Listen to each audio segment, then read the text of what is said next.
Glória a Deus. Abra sua Bíblia, Mateus capítulo 26.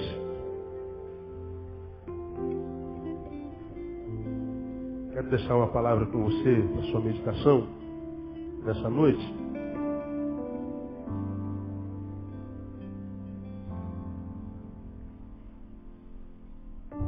Mateus capítulo 26.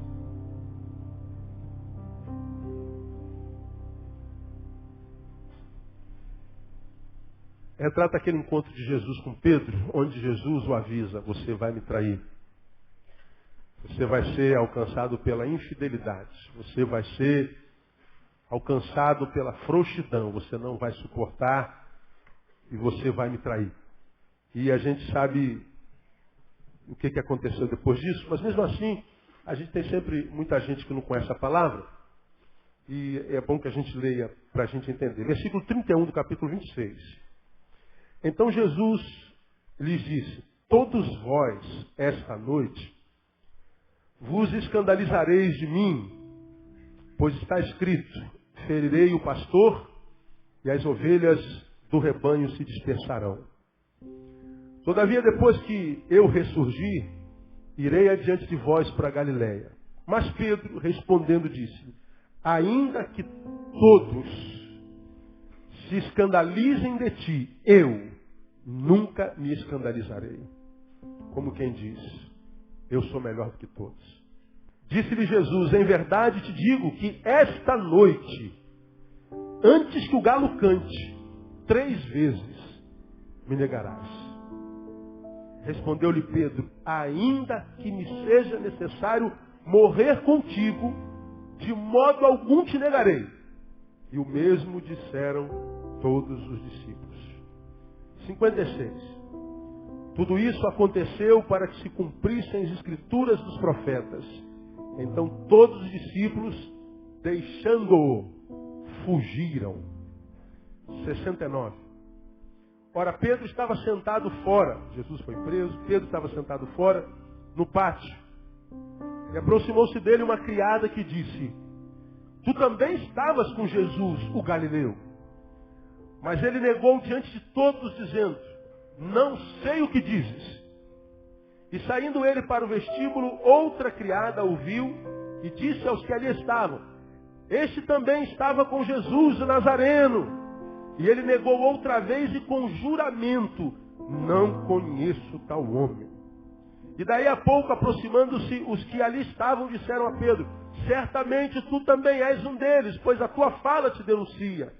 Então começou ele a praguejar e a jurar, dizendo: não conheço esse homem. E imediatamente o galo cantou.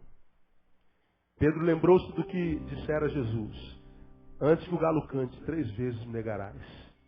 E saindo dali, fez o quê? Chorou amargamente. Essa história não mexe com a gente? Eu já ministrei sobre ela algumas vezes e eu queria fazê-lo novamente nessa noite. Fidelidade. Fidelidade. Por que mesmo querendo muito praticá-la, muitas vezes nós não conseguimos? Fidelidade. Às vezes nós planejamos no nosso coração: eu vou ser fiel. Em qualquer circunstância da vida. Foi infiel algumas vezes, quebrou a cara, se machucou, se feriu, adquiriu traumas, enfraqueceu-se, quase perdeu a fé, se não perdeu. Mas tem uma nova chance, só ergue-se e agora vai ser diferente. Eu me manterei fiel ao Senhor. Eu vou transformar a minha vida numa vida que dê alegria ao meu Deus. Eu vou ser um canal da bênção de Deus. Eu vou ser fiel. E esse, sinceramente, é o desejo do seu coração, do nosso coração.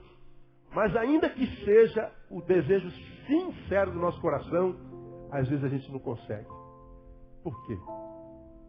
Quer ver quantos aqui, sinceramente, Deus conhece o nosso coração, amém ou não? Quantos aqui teriam coragem de falar para Deus que o maior sonho que você tem na vida era de ser um servo, para o qual Deus olhasse e falasse assim: meu servo. Como que aquela palavra que Deus disse a Davi: achei a Davi, meu servo. E quando Deus diz, achei a Davi, meu servo, ele está dizendo, eu achei um homem segundo o meu coração. Deus fala essa palavra, achei a Davi, meu servo, como quem achou uma joia preciosa, como quem achou uma agulha no palheiro. Eu, quando leio essa palavra, eu nas minhas viagens, eu consigo imaginar Deus quase que surpreso. Achei a Davi, meu servo. Imagino Deus dizendo isso, dando um sorriso, como quem diz, achei uma pérola preciosa. Deus olhava para Davi e se alegrava. Preguei alguns anos atrás dizendo Deus, quando estava meio down, se é que isso é possível, Deus procurava Davi para passar um tempo com Davi, porque Davi lhe dava muita alegria. E Davi, a despeito dos seus equívocos, tinha um coração que Deus conhecia, e Deus, quando acha o coração de Davi, acha Davi, diz, achei a Davi, meu servo. Quantos de vocês gostariam de viver uma vida, sinceramente, que desse alegria para Deus, e que gostariam de viver uma vida para a qual Deus olhasse, Deus desse um sorriso? Quem gostaria, sinceramente, de viver uma vida assim, para a glória de Deus mesmo? Pois é, a maioria de nós. A gente queria muito estar ali no caminho, em santidade, certinho, bonitinho, falar, Deus, conta comigo. Deus, ainda que eu morra, eu vou ser fiel. Falar como Pedro, mas viver isso. Todos nós queremos isso, todos nós conhecemos a Jesus. Não só mudamos de religião, mas tivemos a experiência com o Espírito Santo de Deus que tirou a nossa vida das trevas e nos plantou na sua maravilhosa luz de Deus. Todos nós sonhamos, ansiamos por viver uma vida que agrade a Deus. Uma vida com a qual Deus tem prazer em estar. Uma vida como, por exemplo, me vem aqui à mente aquela a respeito da qual Deus fala em Isaías 58. Não precisa abrir lá não, deixa aí, para você não ter o trabalho de voltar para cá. Deus fala sobre a observância devida do jejum e diz que o jejum que ele quer não é o que a gente deixa de comer pão e beber água e tomar suco, não. O jejum que Deus quer que nós desenvolvamos é que nós, acaso não é esse jejum que escolhi, que solte as ligaduras da impiedade, que desfaça as ataduras do jugo, que deixes ir livres o oprimido, despedace todo o jugo. Porventura não é também que repartas o teu pão com o faminto, recolhas em casa os pobres desamparados, que vendo nu o cubras e não te escondas da tua carne? Deus está dizendo, o jejum, a religião, a liturgia que eu quero ver praticada na vida de vocês, é a religião da solidariedade, da justiça social.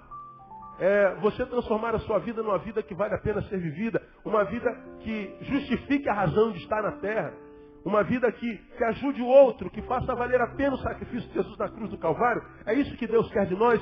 E aí ele diz assim, então, se você for assim, romperá a tua luz como a alva, e a tua cura apressadamente brotará, e a tua justiça irá diante de ti, e a glória do Senhor será a tua retaguarda.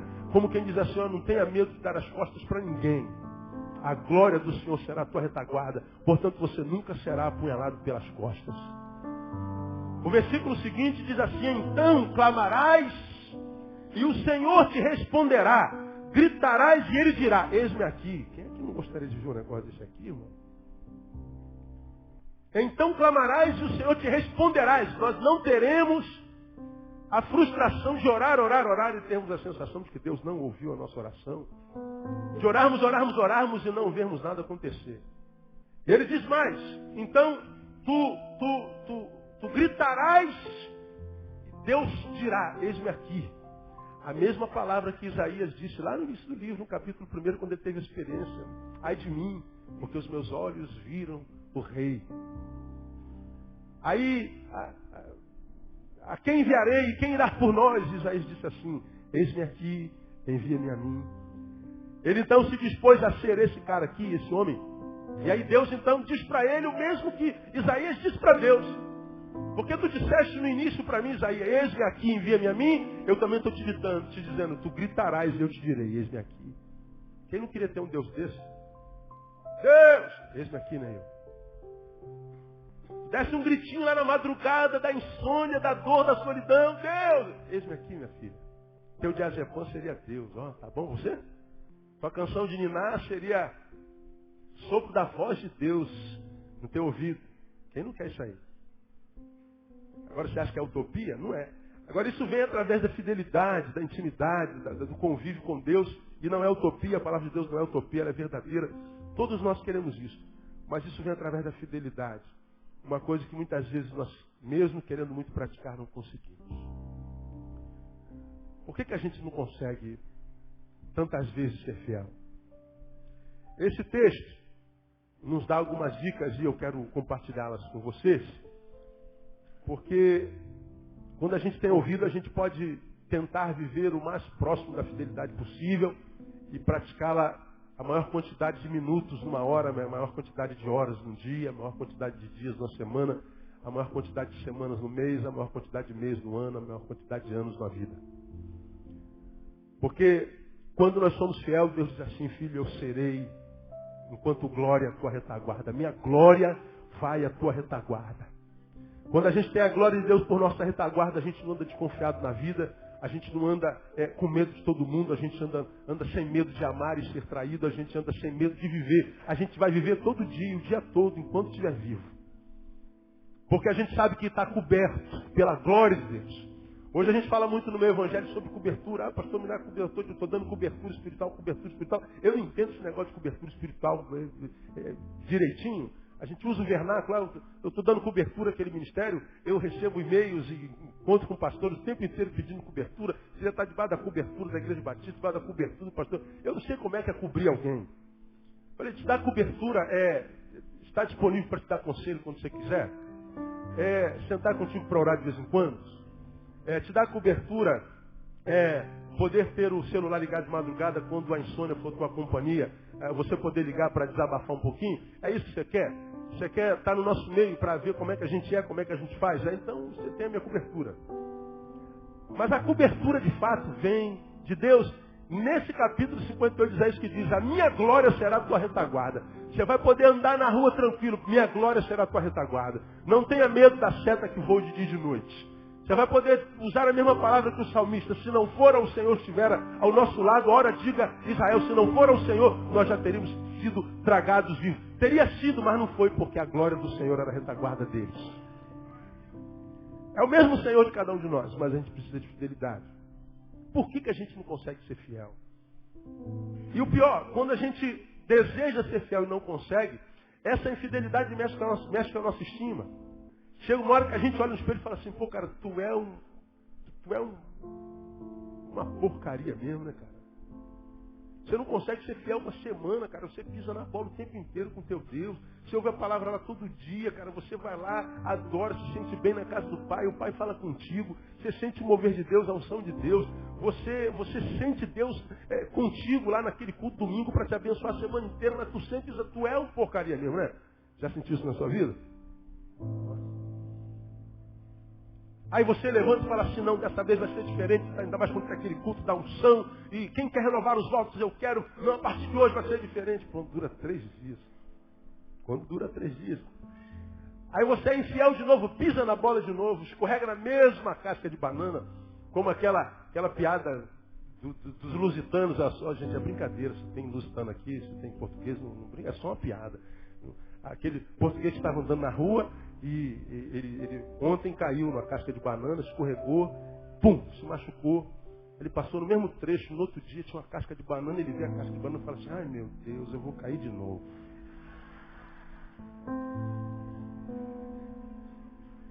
Tem gente que é assim. Ele escorrega na mesma casca de banana.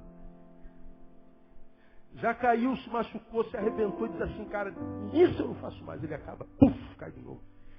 Cada queda nossa mexe com a nossa estima. E cada degrau de autoestima que a gente desce, ou seja, cada vez que a nossa estima diminui, saiba que o diabo ele vai pisando em você. Suponha que você esteja numa escada de 10 degraus e a sua estima esteja lá em cima, no 10º degrau. Quando você desce para o 9º, Satanás começa a descer naquele 10º que ficou vago, e ele vai esmagando você. Chega uma hora que a sua estima está tão baixa que você não consegue mais se sorrir, como diz a palavra, a gente adoece sem que haja possibilidade de cura. Fidelidade não gera só as dores da fidelidade, mas as dores da fidelidade frutificam na nossa vida. E muitas vezes, mesmo que nós tenhamos sido infiéis há anos atrás, as consequências da infidelidade que tem anos continuam a frutificar em nós, porque mexe com a nossa estima e deforma a imagem que nós temos de nós mesmos. E chega uma hora que nós nos sentimos tão pequenos que a gente acredita que não tem mais direito à graça de Deus. Como já compartilhei com um jovem alguns anos atrás, estava chegando à igreja, ele estava na porta da igreja me esperando. Eu estacionei o carro, ele estava na porta da igreja, veio me comunicar que estava indo embora da igreja. Ora, ir embora da igreja é muito comum. Nós somos parte de uma geração que não cria raiz em lugar nenhum, não é só em igreja. Nada do que diz respeito a essa relação, quando o assunto é relacionamento, hoje é duradouro. Casamentos não duram, fidelidade de pai e filhos não duram, amizades duram pouco, amores têm data de validade. Nada dura tanto mais hoje nessa geração.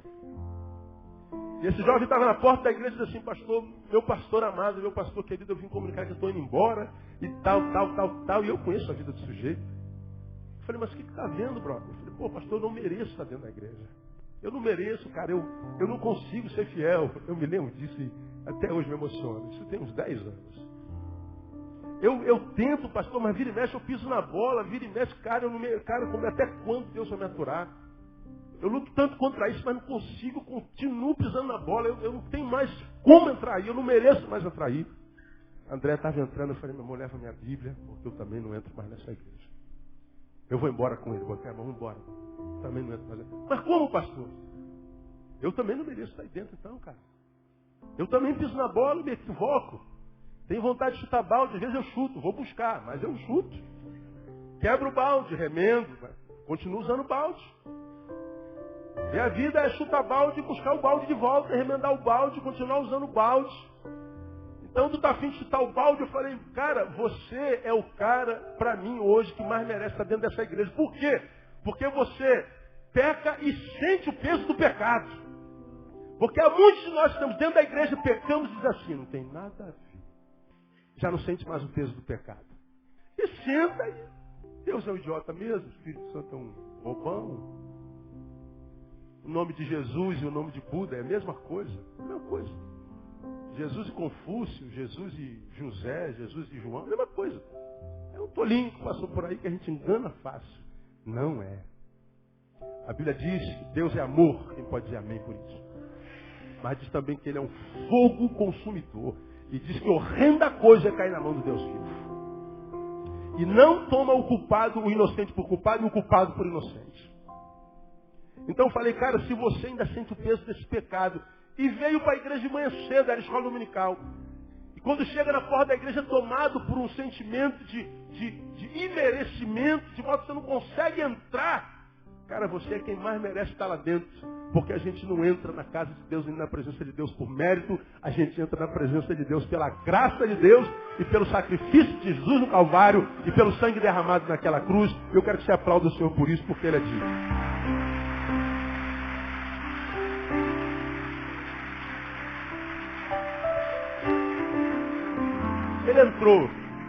Ele entrou e é alguém que eu amo com toda a minha alma. Eu almoço ali no Leleco, de vez em quando, quinta-feira eu estava almoçando, quinta não, hoje é domingo, sexta-feira eu estava almoçando no Leleco, e quando sentei, alguém veio me dar um beijo no pescoço, eu cheguei a me arrepiar. Falei, só pode ser minha esposa. Para me dar um beijo desse, só pode ser minha esposa. Não era minha esposa, era ele. Ele me deu um beijo que eu arrepiei. Senhor Jesus, sangue de Jesus, tem poder. Era esse homem que eu amo de paixão.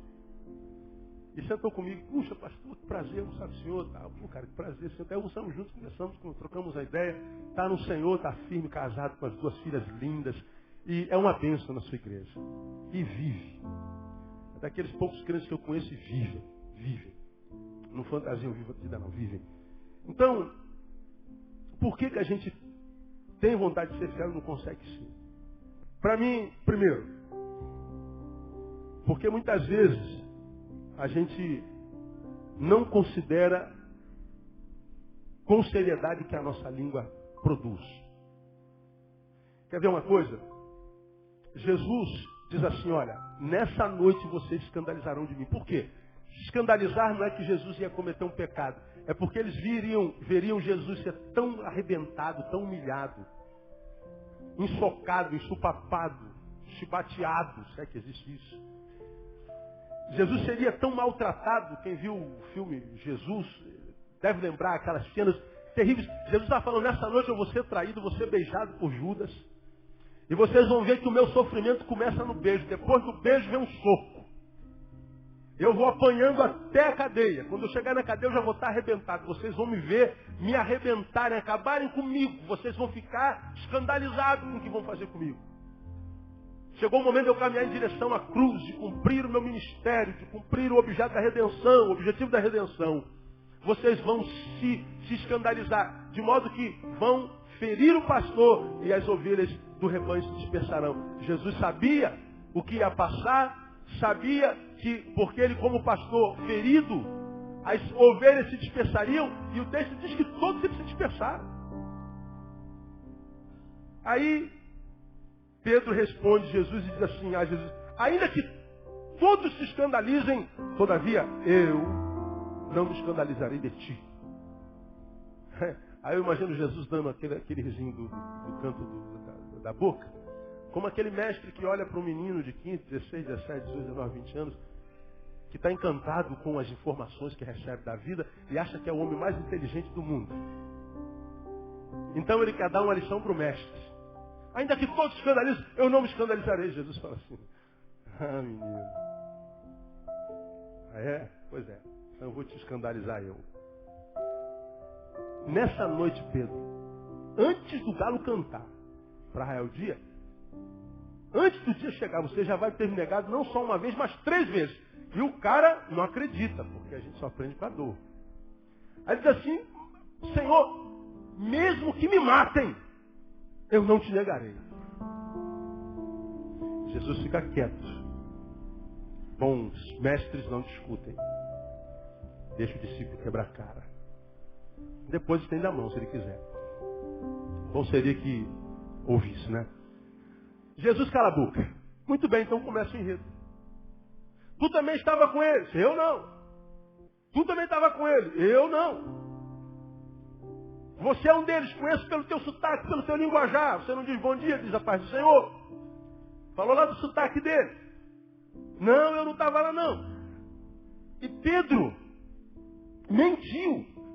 Pedro desprezou o poder da mentira nos lábios. Pedro achou que ser uma mentirinha não tem nada a ver, é bobagem. Quem não mente, né? Mas o fato de todos mentirem não é autorização para que eu minta ou você minta. Veja, tudo começou na vida de Pedro numa mentirinha. Numa mentirinha. Muito, muito interessante. Uma mentirinha que eu diria para vocês inofensiva. Inofensiva.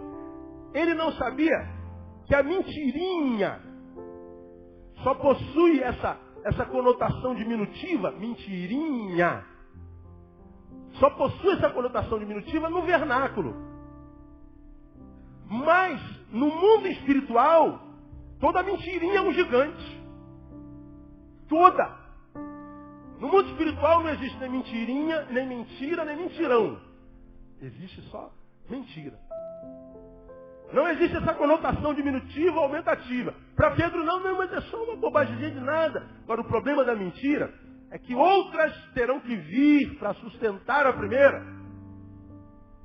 E ela vai se avolumando na nossa vida. Quer ver isso claramente aí? Quando você vai lá no versículo 70, preste atenção. A primeira mulher diz, tu também estavas com Jesus, o Galileu? Aí Pedro diz assim, preste atenção, igreja. Mas ele negou diante de todos, dizendo, leia para mim o que ele disse. Não sei o que diz. Muito bem. Uma outra o conhece no versículo 71, não sei o que diz. 72, ele negou outra vez o quê? Com juramento. Primeiro ele disse, eu não conheço esse homem. Segundo, eu juro, eu não conheço esse nome. Olha como é que a coisa vai ficando mais cabeluda, não é? Aí tu vai lá no 74, no 73, a terceira pessoa conhece, no 74 ele diz assim, então começou ele o quê? A praguejar e a jurar, dizendo, não conheço esse homem. Olha só, eu não conheço esse homem. Eu juro, eu não conheço esse homem. Ele praguejou e jurou. A coisa foi tomando proporção. Quando ele chega no espraguejamento, no juramento da mentira, o galo canta. Quando o galo canta, a ficha cai. Jesus falou isso. Diz o texto que quando a ficha cai, e ele acredita que Jesus falou a verdade, diz que a alma dele foi tomada por uma amargura tão profunda que ele chorou, e chorou amargamente. Tornou-se um escravo da mentira. Ele disse a primeira, depois para sustentar a primeira, ele teve que dizer a segunda, depois para sustentar a primeira e a segunda, ele disse a terceira, se o galo não canta, de repente ele mentiria até o final da vida. Ainda bem que o galo interrompeu o ciclo de decadência dele. Tudo começou numa mentiria. Agora, por que a mentirinha é um problema? Por que isso que sai pela nossa boca é um problema? Por causa do que está em João, capítulo 8, versículo, se eu não me engano, 44. João 8, 44. Eu vou ler aqui para você, para que você entenda. Diz assim o texto: vós tendes por pai o diabo, e quereis satisfazer os desejos de vosso pai. Ele é homicida desde o princípio e nunca se firmou na verdade, porque nele não há verdade. Quando ele profere mentira, fala do que lhe é próprio, porque é mentiroso e o que mais? Pai da mentira. Quem mente, se não vigia, vicia, e tal vício é a testificação de estar sob o domínio de Satanás. Por isso Pedro traiu. Quando é, amados, que a gente não consegue manter uma vida de fidelidade, de equilíbrio na presença de Deus? Quando a gente desconsidera o que sai pela boca. Quando a gente desconsidera as palavras que saem da nossa boca. Quando a gente acha que a nossa boca é uma coisinha que a gente tem no corpo que não tem valor algum. E isso não é absolutamente verdade. A nossa boca é algo importante que nós carregamos no nosso corpo. E a Bíblia diz que a vida e a morte estão no poder de quem? Da língua. A Bíblia diz em Tiago que a língua é um órgão inflamado pelo diabo. Com ele bendizemos o Senhor e bendizemos de coração, sinceramente. Mas com ele também amaldiçoamos o nosso irmão. A mesma língua que bendiz ao Senhor amaldiçoa o irmão, porque ela é inflamada pelo inferno. Ora, se ela é inflamada pelo inferno, ela tem um veneno que pode me matar. Com a minha língua eu posso abençoar uma pessoa que está morta existencialmente, emocionalmente, espiritualmente. Posso dar-lhe vida de novo. Mas com a minha língua eu posso matar alguém. De modo que eu carrego veneno na boca. Então a minha boca pode contaminar o curso da minha vida inteira. Por que Pedro não conseguiu ser fiel? A despeito de estar diante daquele que disse da sua infidelidade. Porque ele desprezou o poder da língua. Esse mesmo Jesus, um pouco antes de acontecer isso, no capítulo 2, ele fala com os mesmos discípulos sobre árvores e frutos. E ele diz assim: digo-vos, pois, que de toda palavra fútil que os homens disserem, hão de dar conta no dia do juízo. Porque pelas tuas palavras serás justificado e pelas tuas palavras serás condenado. Olha que coisa séria.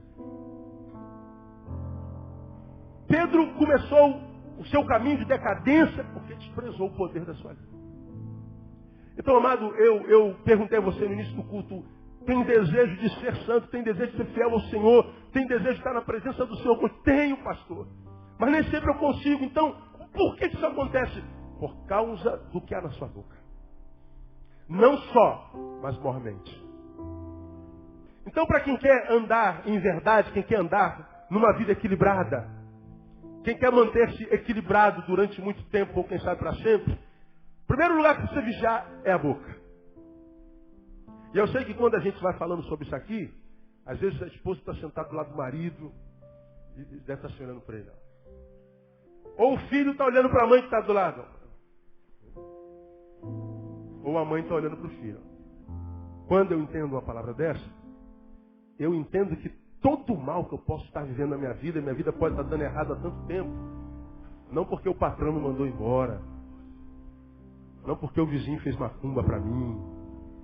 Não porque o colega de trabalho tem inveja, tem olho grande. Teu problema pode estar dentro da tua boca. No dia do velório do Michael Jackson, eu fui ao centro da cidade, na volta, parei na rua Ceará para lavar minha moto. Não lavava meses. Enquanto lavava, eu fui tomar um cafezinho no bar. E tinha uma televisão. Estava passando o velório. E tinha um cara do lado falando palavrão o tempo inteiro. Esse filho disso, filho daquilo. Não está morto não, rapaz, isso é mentira. Isso é porque ele quer sumir do mapa, um safado sem vergonha. E foi esse filho, não sei de que filho.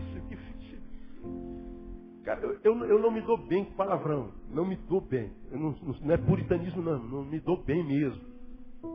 Me incomoda. E o cara está falando tanto palavrão, porque esse safado, todo palavrão que você puder imaginar. Cara, eu estou vendo o velório do cara e estou emocionado. E eu me amarrava em Michael Jackson, desculpa. Falando palavrão o tempo inteiro. Esse filho disso, filho daquilo. Não está morto não, rapaz, isso é mentira. Isso é porque ele quer sumir do mapa, um safado sem vergonha. E foi esse filho, não sei de que filho. Cara, eu não me dou bem com palavrão. Não me dou bem. Não é puritanismo não me dou bem mesmo. Me incomoda.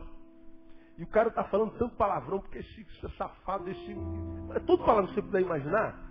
Cara, eu estou vendo o velório do cara e estou emocionado. E eu me amarrava em Michael Jackson, desculpa. Lamentei demais a morte daquele camarada. E o camarada dá porque esse filho da... Eu estou tomando um café, comendo meu pãozinho na chapa. E está aquele camarada xingando. E eu toda hora pro cara.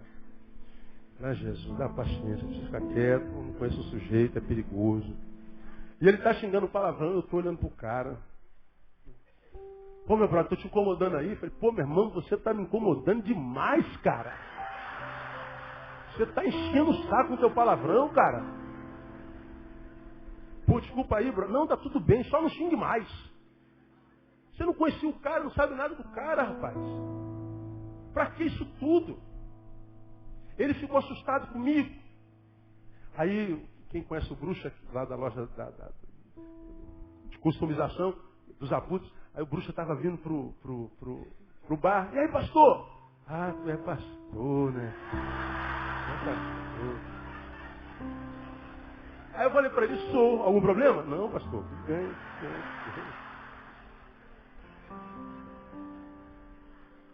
Aí, a gente vê esse cara falando palavrão. Esse texto aqui está dizendo que isso tudo volta para nós. Quem vale nada? Esta porcaria desta vida, essa desgraça dessa vida. Essa vida miserável, esse filho, não sei de quê. Esses filhos porcaria que eu tenho, essa mulher do capeta, esse marido maldito. Esse carro do inferno, essa vida maldita, esse governo, não sei o quê. Você está construindo árvores. Você está fazendo uma sopa de veneno que você mesmo vai tomar. A gente fala assim, pastor, mas todo mundo fala palavrão. Como eu digo sempre, não tem todo mundo no seu sobrenome, tem? O meu nome é Neil Teixeira Barreto, não tem Neil Teixeira Barreto todo mundo. Teu nome é Maria José da Silva, não é Maria José da Silva todo mundo. Todo mundo fala palavrão, se envenena, o problema é dele. Não se envenene você. Porque a Bíblia diz que de cada palavra fútil nós vamos dar conta no dia do juízo. No dia do juízo.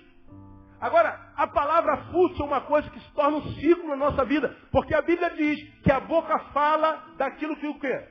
O coração está cheio. Se sai pela boca, está dentro. Se está dentro, vai sair pela boca mais cedo ou mais tarde.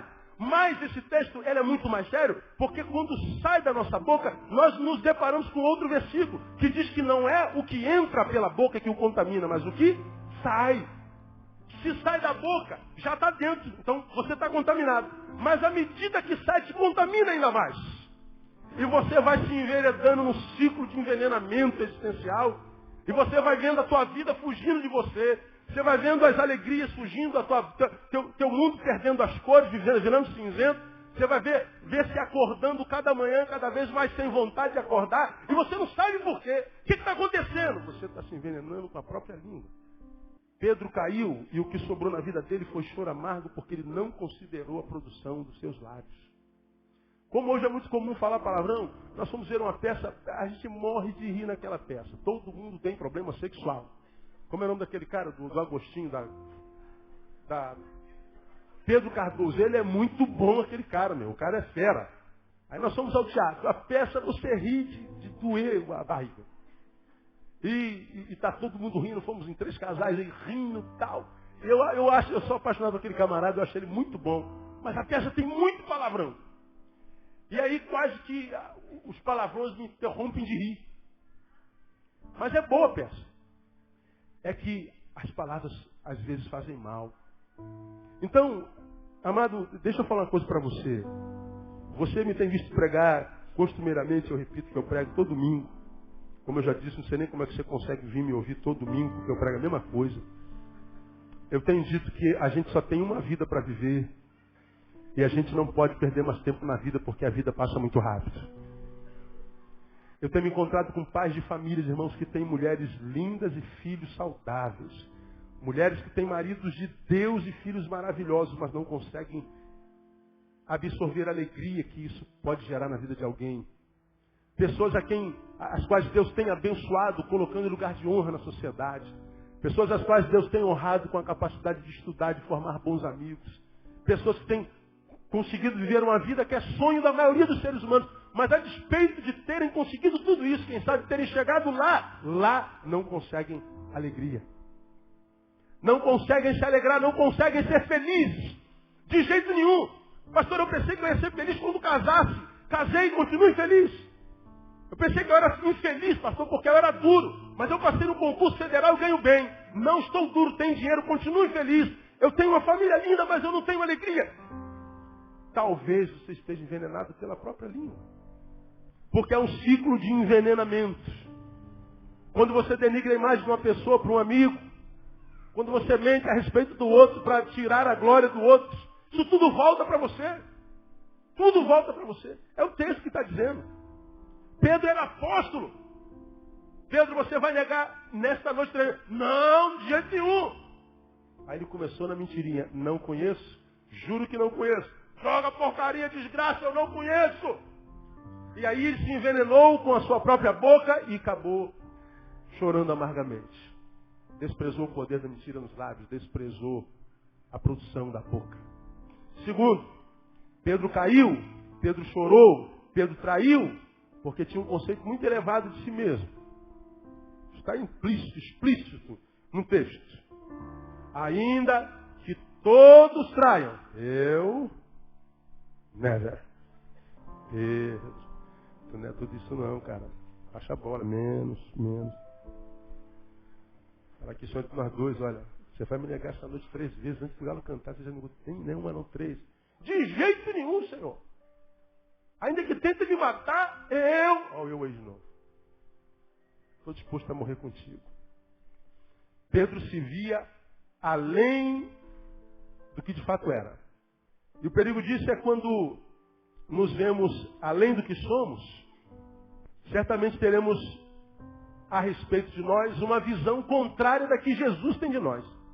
Quando eu me vejo além do que eu sou, pronto, minha visão descasou com a visão de Deus. Visão de Deus uma, visão nossa outra. Quando a gente sai da visão, pronto, acabou. Porque viver com Deus hoje já é difícil sem Deus. É impossível. Como eu digo, a gente morre antes da morte chegar. Pedro perdeu a visão. Desconectou-se da visão. Estava andando juntinho ali com o Pai. Mas quando foi visão de si mesmo, aí ele discordou de Jesus. Por quê? Porque ele se via superior a todos e Jesus o via, quem sabe, pior do que todos. Ele dizia que estava disposto a morrer, mas não tinha coragem nem de declarar fé. Nada disso. Porque Jesus via Pedro de uma forma. Pedro se via um homem sarrão. Jesus via um menino fujão. É exatamente isso que Jesus está dizendo aqui. Agora, quando é que nós temos uma visão superior de nós mesmos? Quando nós fomos tocados por um sentimento chamado soberba. Soberba, falei isso lá na Bíblia do Rio ontem. Soberba nada mais é do que um problema de visão. É quase que um problema oftalmológico existencial. Dá para explicar, pastor? Dá. O soberbo não se enxerga. O soberbo, quando se olha, se vê desse tamanhão. Ele se vê além do que é. Quem se vê além do que é, quando olha para o outro, vê sempre aquém do que é. O soberbo tem problema de visão. Ele olha para si e vê mais, olha para o outro e vê menos. De modo que quando ele tem alguma coisa, ele diz, eu tenho porque eu mereço, eu sou o cara. E quando o outro não tem porque merece também, porque não é nada. Ele pode ter conseguido o que tem com roubo, com injustiça.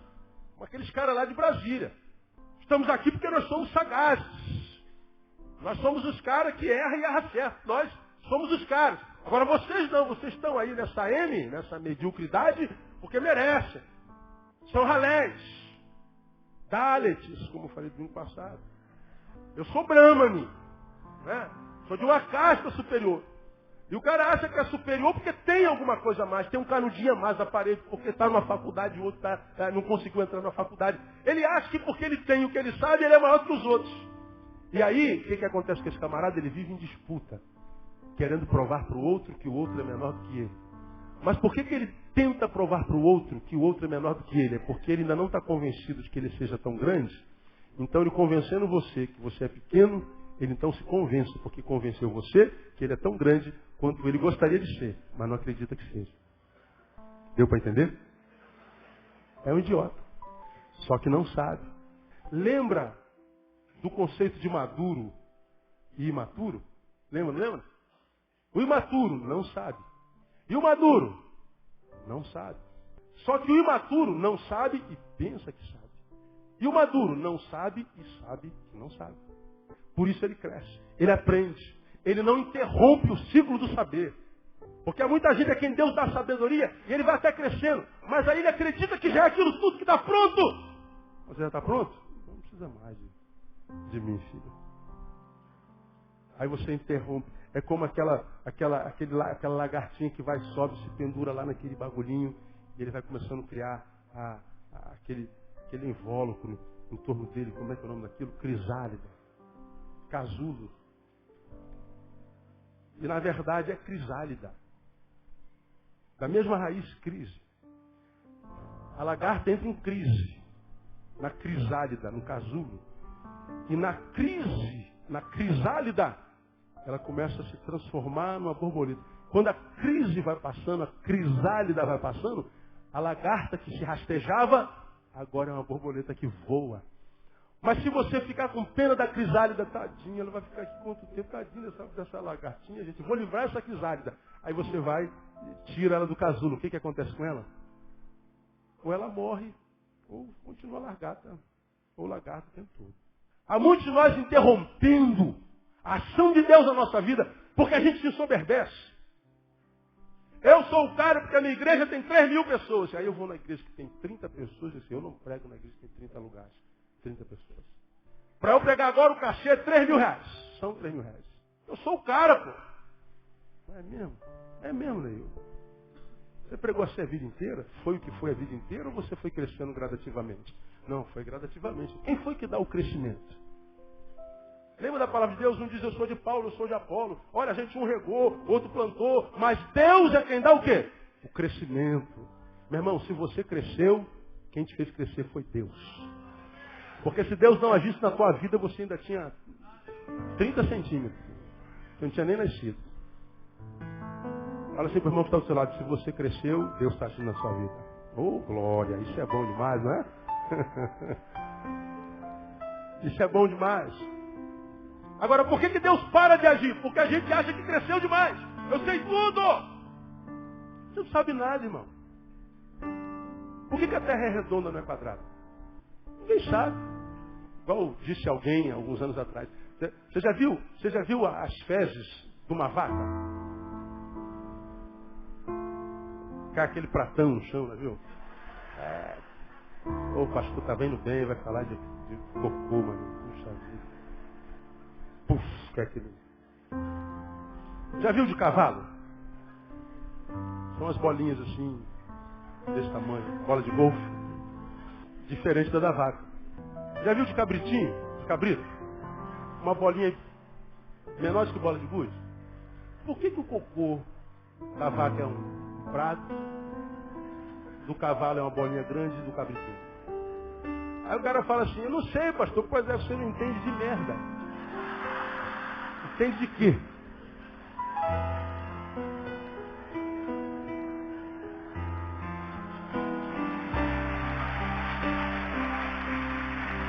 Aí,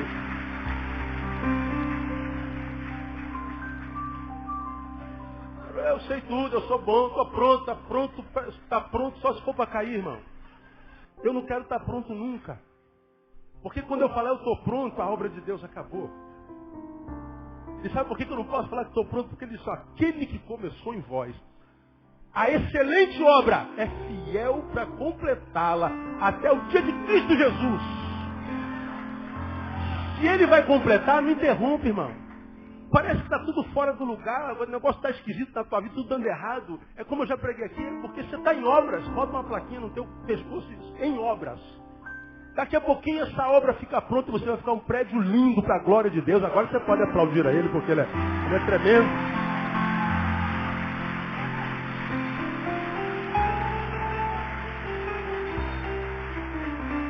Senhor, eu estou pronto a morrer por ti. Pronto, só se for para cair, meu filho.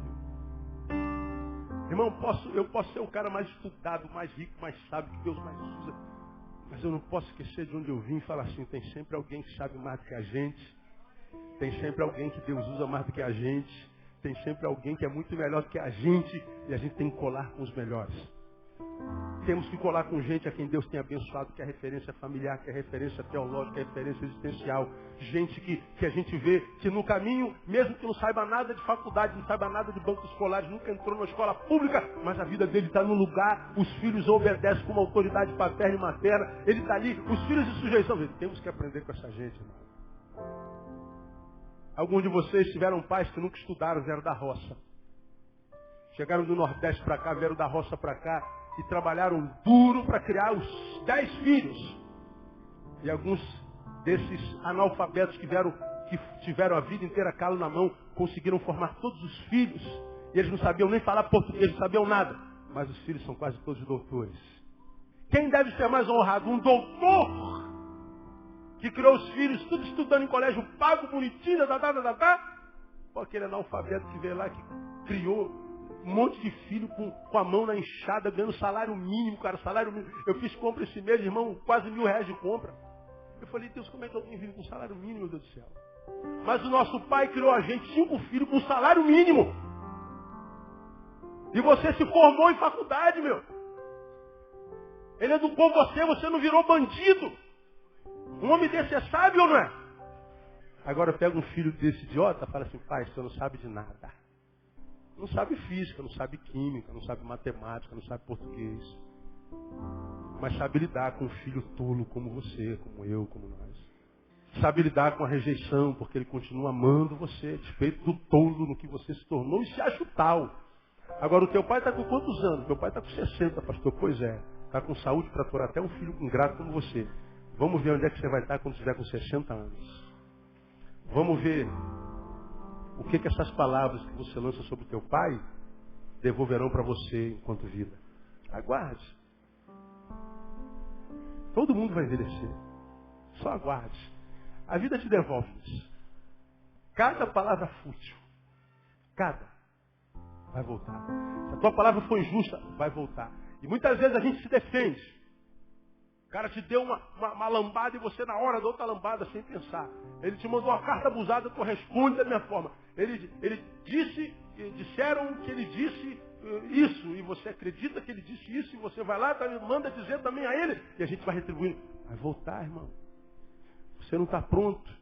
Não permita que a soberba de alguma forma alcance teu coração, porque quando alcança teu coração, a fidelidade acabou. E o pior, a Bíblia diz que a soberba precede a queda. Caiu. Foi tomado por soberba. Caiu. Foi tomado por soberba. E se por acaso o humilde cai, a mão de Deus está lá para levantá-lo. Porque a Bíblia diz que Deus rejeita o soberbo, mas exalta o humilde. Se por causa da tua humildade você foi humilhado, por causa da tua humildade você foi rejeitado, você foi mandado embora, por causa da tua humildade, da tua simplicidade, você foi renegado, fique tranquilo. Deus vai fazer justiça na tua mão. No lugar da tua vergonha, Ele te dará dupla honra no nome de Jesus. Muitas vezes a gente não precisa se defender. Agora, quando é que a gente absorve isso? Como saber? Quando a gente entende que nós não estamos prontos. Quando a gente entende que a gente tem que aprender, a gente aprende com os filhos, aprende com criança, cara, a gente aprende com os velhos, a gente aprende com tudo. Mas não, a gente vai passando porque temos alguma informação achando que sabe tudo. E às vezes a gente vê o trajeto de alguém a quem Deus está abençoando e fala assim, puxa vida, cara, pena que vai ter que sofrer para valorizar o que tem. Que pena. E tem dores que nos acometem que a gente não pode fazer nada a respeito delas. Mas há dores que não adianta, a gente podia ter evitado. Podia ter evitado se ouvisse o pai, se ouvisse a mãe, se ouvisse o brother, se ouvisse o amigo, se ouvisse quem está sobre a gente, mas não, a gente não ouve. Dores que a gente podia evitar. Então, amado, a gente não consegue se manter, não consegue equilíbrio. A gente se transforma num holograma, numa imagem, numa mentira, quando a gente despreza o que sai da nossa boca e quando o nosso conceito de nós mesmos é muito elevado. E a Bíblia diz que ninguém pensa de si além daquilo que de fato é. Seja o outro que te louve, não tu mesmo. Como disse Warren Wiersbe, ele disse que a glória de um homem íntegro, de homens íntegros, está na sua consciência e não na boca dos outros. Então peça a Deus integridade e tenta viver uma vida de humildade e deixe que os outros te louvem. Porque se você se humilhar, Deus, a seu tempo, se exaltará. Mas se você se exalta, Deus, a seu tempo, te humilha. Então veja, quem é que está no teu estômago, na tua barriga? É um deusinho ou um servo? Você mais compete ou mais serve?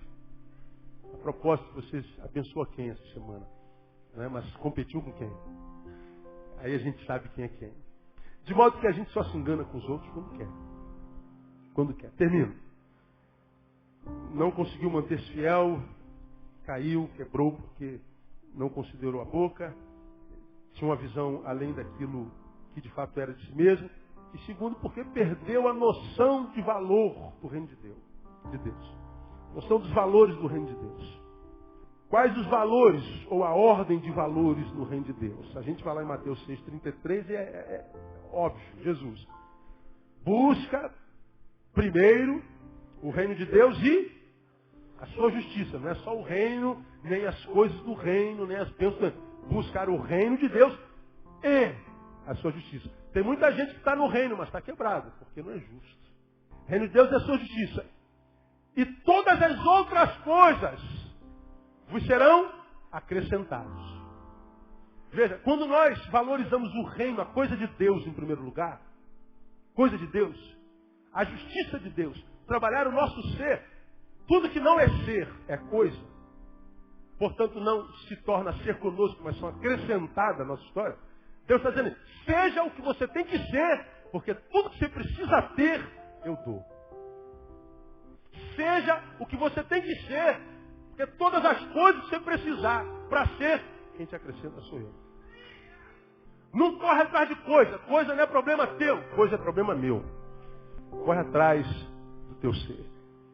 Estava assistindo uma mensagem que uma ovelha me emprestou do padre, como é o nome do padre, João?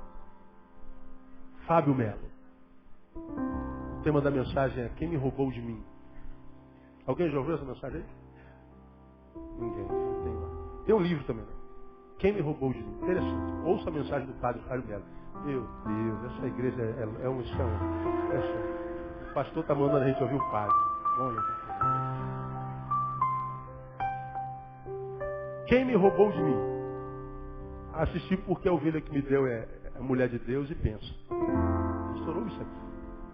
Duvido que Vani me daria um lixo para ler. Ouve. Quem me roubou de mim? Cara, eu fiquei impressionado. Quem é que te roubou de você? Só você parar para pensar. Você acredita que isso que você é hoje é o que Deus planejou para você quando Ele estava gestando você no ventre da sua mãe? Ninguém pode responder essa pergunta para você. Analise-se a si mesmo. Examine-se, pois, homem a si mesmo. O que você está vivendo hoje. Você imagina Deus sentado lá no céu e planejando naquela jovem mãe que atua, planejando ter um filho, e Deus diz assim, olha gente, chegou o dia dela conceber, hoje ela vai ter uma noite de amor com seu marido, e nós vamos fazer com que aquele sêmen entre lá no óvulo, e a gente vai mandar uma criança para lá. A Bíblia diz que Deus tem um plano para cada criatura. Quando a gente vai lá no Salmo 119, quer ver uma coisa? Não precisa abrir lá não, eu leio para você ficar descansado, né? O Salmo 119, diz uma coisa muito tremenda, mas é que eu não vou achar agora, que é muito grande.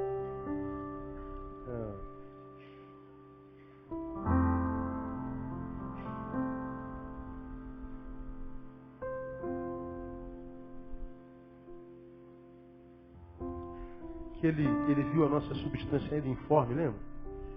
Qual é? Fala bem alto. 139, não é 119, isso mesmo. Viu como é bom ter 119,16. 139,16. Os teus olhos viram a minha substância ainda informe, sem forma. E no teu livro foram escritos os dias, sim, todos os dias que foram ordenados para mim, quando ainda não havia nenhum deles. Antes de você ser, Deus já pensava em você. Você não pode ser pouca coisa. Dá uma catucada, você não é pouca coisa não, irmão. É isso. O homem já pensava em você antes de você ser. Agora, quando ele te trouxe a existência, ele pensou exatamente nisso que você é hoje? Eu não sei. Se não é isso que você imagina que um Deus do tamanho do nosso pensou quando fez você, você deve estar fora do caminho de Deus. Você deve estar fora da visão como Pedro. Porque eu tenho duas filhas que eu amo de paixão, Tamara e Thaís. E eu sonho tudo de bom para Tamara e para Thaís. A gente sofre quando a gente imagina que nossos filhos não vão chegar lá. A gente dá o melhor estudo, a gente dá a melhor roupa, a gente tenta ser um casal que vive a melhor condição familiar que a gente possa ser. A gente, mesmo sendo maus, como diz o Senhor, se vós sendo maus sabeis dar coisas boas aos vossos filhos, quanto mais vosso Pai Celestial. Se a gente é mau, sonha coisa boa para o nosso filho. Imagina Deus que não conhece pecado como a gente. O que ele sonha a nosso favor? Deus não coloca filho no mundo para perder, gente. É por isso que a gente não sabe perder. Claro, não está no chip derrota. Não veio no nosso manual. Quem criou o importante é competir foi alguém que perdeu muitas vezes. Não tem que inventar alguma coisa. A gente não gosta de perder nem porrinha, irmão. 0-1. É ou não é? O importante é competir. Não, é importante. Mas imprescindível é ganhar. A gente quer ganhar. A gente perde 0-1, a gente fica com raiva, cara. Desde criancinha. Desde moleque. Pirralhinho lá, a gente tá brigando. Não está no manual o nosso perder. Agora, tem gente que passa pela vida perdendo o tempo inteiro, cara. E nunca entende por quê. Com Deus, já está complicado a dessa. Para Deus, como eu já aprendi aqui, não é dos fortes a vitória, nem dos que correm melhor, mas dos fiéis e sinceros, como nos diz o Senhor. É uma canção do cantor cristão. E já aprendemos aqui que a vitória da fé não é vencer sempre. Ninguém vence sempre. A gente desce para a segunda divisão, cara, e não tem jeito. Não dá para ganhar tudo, a gente perde. A gente ora para Deus curar e morre. A gente ora e estuda para passar no concurso público e é reprovado. A gente compra um carro e se traz aqui para consagrar e o ladrão rouba. A gente casa e pede a bênção do pastor na igreja e o casamento acaba. A gente cria o filho com todo amor e o filho se levanta contra a gente. Você investe no ser humano, gasta tempo. Se desdobra para abençoar aquele amigo, o amigo te dá uma punhalada por trás. Quem nunca passou por isso? Todos já passamos e vamos passar até o dia do fim. Então a vitória da fé não é vencer sempre. A vitória da fé é não cansar nunca. A vitória da fé é levar uma punhalada, cair, chorar, curtir a dor, mas depois sacudir a poeira, dar a volta por cima e dizer, Senhor, a vida continua. Porque Deus é Deus do monte, Deus é Deus do vale. Como aquele empresário que chegou perto do pastor e disse, pastor, eu perdi tudo, não tenho mais nada, o que eu faço? Estou no fundo do poço. Agradece a Deus porque esse poço tem fundo. Porque para quem chegou no fundo do poço, só há um lugar para olhar, para cima. Eleva os meus olhos para o alto, para cima, para os montes. De onde me virá o socorro? Meu socorro vem do Senhor, que fez os céus e a terra. O que acontece é que muitas vezes a gente não precisa chegar ao fim do poço, dá para interromper a queda quando a gente se aproxima de Deus. Para ninguém pode fazer isso por nós, nem nós podemos fazer isso por ninguém. É cada um por si. Quem tem entendimento entende, quem tem ouvidos ouça. Então, a minha oração nessa noite, irmão, terminei minha palavra, vamos terminar o culto, é que Deus te dê a bênção da permanência, a bênção da longevidade, como eu preguei uma série de sermões há um pouco tempo atrás, a bênção de permanecer, como o Monte de Sião que permanece para sempre. Aquele que tem os meus mandamentos os guarda, este é o que me ama, aquele que permanece. Para que a gente não seja esse tipo de gente que um dia está bem, um dia está mal, um dia está bem, um dia está mal. Se está mal, perdeu, se deforma, é infiel. Se Deus prospera, acredita que não precisa mais de Deus e vai viver para o trabalho, vai viver para não sei o que, vai não sei o que lá. Gente que não adianta Deus abençoar porque ele vai se perder, não adianta a vida esmagar porque ele vai se perder, não consegue equilíbrio de jeito nenhum. A gente precisa buscar um equilíbrio que Deus prosperando a gente não se ensoberbece. E a vida esmagando a gente não se mediocriza. A gente vai ter a unção de Jó. O Senhor o deu. O Senhor o tomou. Bendito seja o nome do Senhor. E quando o Senhor toma, e a gente diz, bendito é o nome do Senhor restitui muitas vezes mais. Então, que Deus te abençoe. Não despreze o que a tua língua produz. Eu acho que para alguns Deus está falando assim, ó, você deve pedir perdão ainda hoje pelo que você disse. Porque isso vai voltar para você. Baixa a bola, menos irmãos. Cuidado com a soberba. Você não é tudo isso. Aqui fora, na coletividade, você pode até ser. Mas, confronte teu pensamento com a palavra, veja se ele não é reprovado. Confronta, quem sabe, tua sexualidade com a palavra, veja se ele não é reprovado. Confronta o teu mundo interior, veja se ele não é reprovado. Deixa você ser isso tudo mesmo. Não acredita que você seja tudo aquilo que os outros dizem que você é. Cara, você é o cara, você é... Não é não, filho. É graça de Deus. Graça de Deus. Se Deus tirar a sua graça, tudo que Ele te ajudou a construir vai por água abaixo. Então, quando você receber uma glória, Senhor, toda glória ao teu nome. Oh, glória, glória ao teu nome, Jesus. Glória ao teu nome, glória ao teu nome. Não receba a glória, porque a Bíblia diz que Deus não divide a sua glória com ninguém. Então, baixa a bola. Por último, lembra. Não perca a noção dos valores do reino de Deus. Primeiro reino, não abra mão do reino de Deus, não abra mão da palavra de Deus, da comunhão, é na comunhão que Ele ordena a sua vida para sempre. Se for assim, meu irmão, como eu brinco sempre, a gente ganha a unção do seu boneco. Sai para a galera. A vida vai valer a pena. Deus abençoe você com essa palavra. Amém?